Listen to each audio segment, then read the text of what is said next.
At 8:15 in the morning, the sky over Hiroshima turned white. There was no warning siren, no countdown, no time to run. In less than a second, the world exploded. Buildings disintegrated into dust. Shadows burned permanently into stone. Steel bent like paper. Tens of thousands of people vanished in a single flash of light. And one man survived, burned, injured, deafened, thrown into a field by a force he could not understand, but alive. The next morning, he boarded a train and went home to Nagasaki. 3 days later, at 11:02 a.m., the sky exploded again, and somehow he survived that too. This is the story of Tsutomu Yamaguchi, the only man officially recognized as having lived through both atomic bombings of Japan. Welcome to History Bits Studio. On August 6, 1945, Tsutomu Yamaguchi was 29 years old. He was not a soldier. He was not a politician. He was not someone shaping the course of the war. He was a marine engineer working for Mitsubishi Heavy Industries. He was a husband, an ordinary man trying to do his job in extraordinary times. He had been temporarily assigned to Hiroshima for 3 months, helping design oil tankers to support Japan's war effort. That morning, he was preparing to leave the city and return home to Nagasaki. He stepped out of his lodging house and began walking toward the Mitsubishi shipyard one final time. The sky above Hiroshima was clear, almost peaceful. Then he heard the sound of an aircraft engine. He looked up. A single American B-29 bomber was flying high overhead.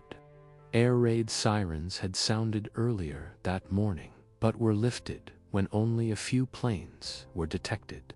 Most residents believed there was no immediate threat. Yamaguchi watched as something small detached from the aircraft. It drifted downward. He later said it looked almost harmless. Then the world turned white. A flash of light so intense it felt like the sun had descended to street level. Before he could react, the shockwave hit. He was thrown violently through the air and into a nearby potato field. His eardrums ruptured instantly. The exposed skin on his arms and face burned severely. For a moment, there was only silence. Then came the roar. When he regained consciousness, the city of Hiroshima no longer existed as he knew it. Where buildings once stood, there were piles of debris and fire. A towering mushroom cloud rose into the sky, dark and unnatural. The temperature at the hypocenter had reached several thousand degrees Celsius. People closest to the blast had been vaporized. Others stumbled through the ruins, their clothes burned away, their skin peeling from their bodies. Some held their arms out in front of them because the burned flesh hung too painfully at their sides. Black rain began to fall, thick with radioactive particles. Hiroshima had become something the world had never seen before. A single bomb had destroyed an entire city. Yamaguchi should have died that morning. He had been less than 2 miles from the explosion, but a slight depression in the terrain shielded him from the worst of the blast. That small dip in the earth made the difference between life and death. Disoriented and burned, he made his way through the ruins. He spent the night in an air raid shelter. Screams echoed through the darkness. The wounded begged for water. Many would not survive until morning. Yet when morning came, something astonishing happened. The railway lines, damaged but functioning, resumed limited service. Despite his injuries, Yamaguchi decided to go home. On August 7th, heavily bandaged and barely able to hear, he boarded a train to Nagasaki. He traveled roughly 300 kilometers through a country still at war. Passengers stared at him in shock. His face and arms were wrapped in cloth. His body radiated heat from burns. When he arrived in Nagasaki, he found his wife waiting for him. She was alive. He tried to explain what had happened. One bomb, he said, had destroyed an entire city. It sounded impossible. On August 9th, still weak and injured, Yamaguchi reported back to work at the Mitsubishi office in Nagasaki. He was expected to explain his delayed return. He began describing the destruction in Hiroshima. He spoke of a single plane, a single bomb, an entire city gone. His supervisor reportedly questioned him. Such destruction from one weapon seemed unimaginable. Then, at 11:02 a.m., reality shattered once more.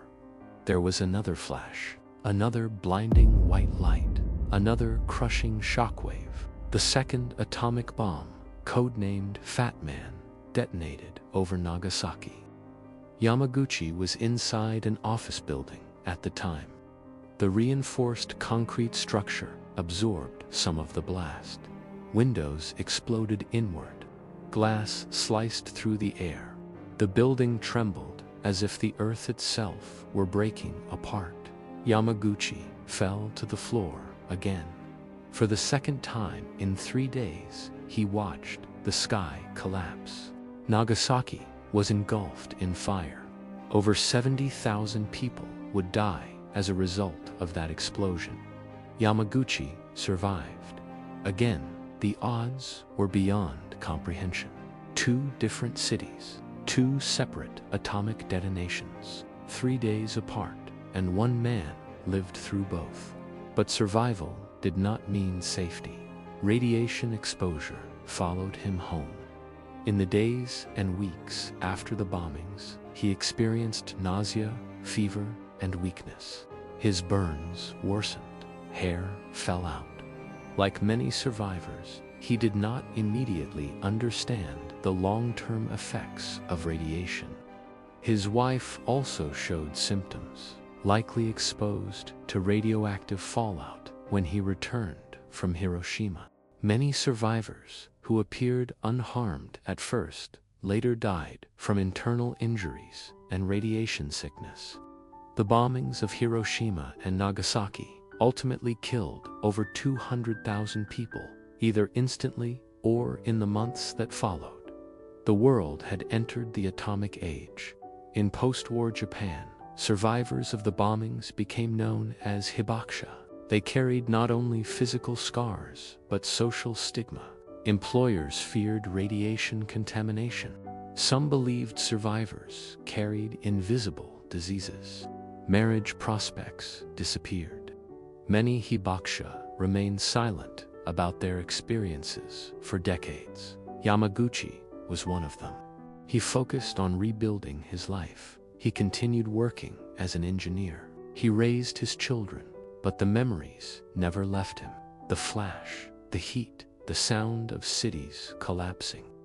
For years, he was officially recognized only as a survivor of Nagasaki. Although others likely experienced both bombings, documentation was chaotic and incomplete in the aftermath of war. It was not until 2009, more than 60 years later, that the Japanese government formally acknowledged Tsutomu Yamaguchi as a double survivor. He was 93 years old.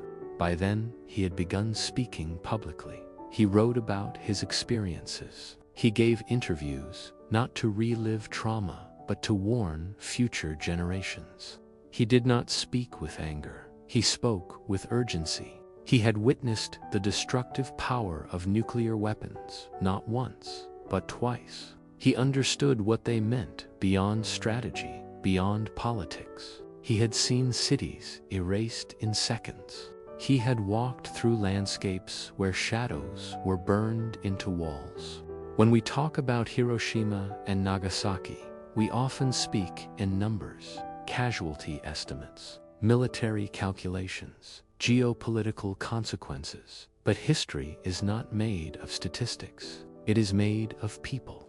A 29-year-old engineer stepping outside on a clear morning. A young husband boarding a train while still burned and bleeding. A man trying to convince his co-workers that the impossible had already happened, and then watching it happen again. Yamaguchi's story forces us to confront the randomness of survival. Some stood closer and lived. Some stood farther away and died. There was no fairness, no pattern, just chance. A hill in the right place, a building sturdy enough to stand, a train line that still functioned. He once suggested he believed he survived for a reason: to tell the story, to remind humanity what nuclear weapons truly do, not in theory, not in abstract policy debates, but in flesh, bone, and memory. Tsutomu Yamaguchi died in 2010 at the age of 93. He did not die in 1945. He did not die from his burns. He lived long enough to see the Cold War rise and fall, long enough to see nuclear weapons spread across the globe, long enough to worry that history might repeat itself. He once said he could not understand why the world could not learn from what happened. Twice in 3 days, the sky over Japan became a weapon. Twice in 3 days, entire cities were transformed into ash and silence.